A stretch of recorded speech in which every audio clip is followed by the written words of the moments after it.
जय श्री राम प्रेमी भक्तों। कमेंट आया है, भाग्य में दुख लिखा है तो उसको दूर करने का क्या उपाय है। बंधुओं,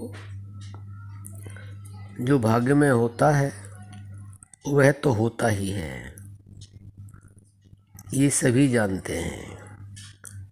क्योंकि भाग्य में जो लिख दिया गया है वह कर्म के द्वारा लिखा जाता है और कर्म जैसा किया है वैसा ही भाग्य बन जाता है, यह सभी जानते हैं। लेकिन जानते हुए भी लोग फिर भी अपने भाग्य को बदलते नहीं, क्योंकि जो पुराना प्रारब्ध है वह तो भाग्य है ही। लेकिन नया भाग्य बनाने के लिए हम प्रयास नहीं करते। भाग्य हमारे विचारों से बनता है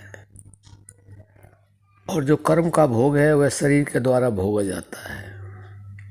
ये ज़्यादातर लोग नहीं जानते हैं, लेकिन संत समझाते हैं कि जो हमारा भाग्य है वह कर्म से ही बनता है और कर्म हमारे मन के विचारों से। तो हम अगर अपने मन के विचारों को शुद्ध रखें, शुद्ध रखने का प्रयास करें, तो हमारा भाग्य दुर्भाग्य होगा ही नहीं, हमें दुख मिलेगा ही नहीं।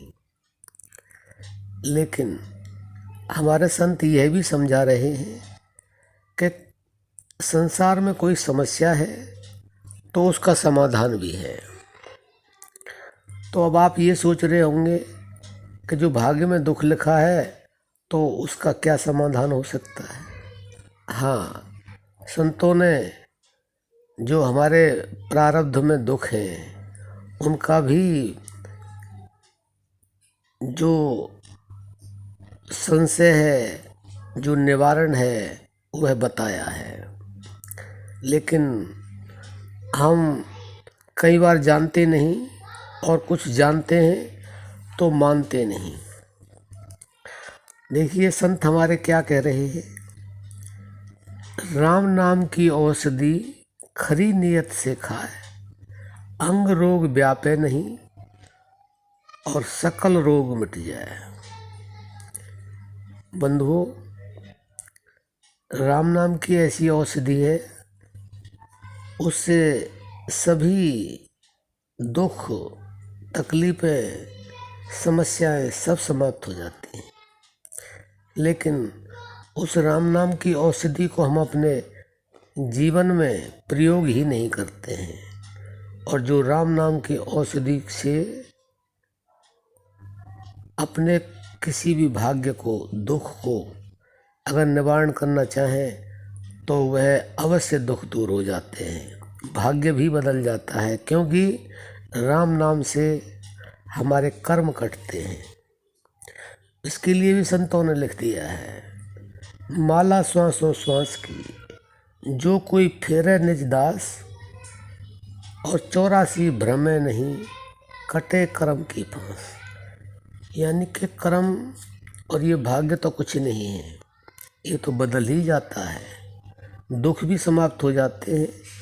इस दोहे के अंदर उन्होंने ये भी लिख दिया कि 84 भ्रमे नहीं, यानी कि जो 84 का जो चक्कर है जिसमें ये जीव अनंत काल से भटक रहा है, घूम रहा है, भ्रमण कर रहा है, ये भी कर्म की जो फांस है ये भी कट जाती है। तो बंधुओं, आप राम नाम की औषधि को अपने जीवन में उतारें। और वो कैसे उतारेंगे? श्वासों की माला से। श्वासों की माला से आपको राम नाम जप करना होगा, तो उससे आपका भाग्य भी बदल जाएगा, आपका प्रारब्ध भी कट जाएगा और जो भाग्य में दुख लिखा हुआ है वह भी समाप्त हो जाएगा। इसमें कोई संदेह नहीं। लेकिन हम हर वीडियो में बताते हैं, सुनने पढ़ने लिखने से कुछ नहीं होगा, केवल करने से होगा। इसलिए आपसे नम्र निवेदन प्रार्थना है कि आप ये कार्य करें तो आपके भाग्य में जो दुख है वह बिल्कुल हमेशा के लिए समाप्त हो जाएगा। अब हम अपनी वाणी को विराम देते हैं। जय श्री राम।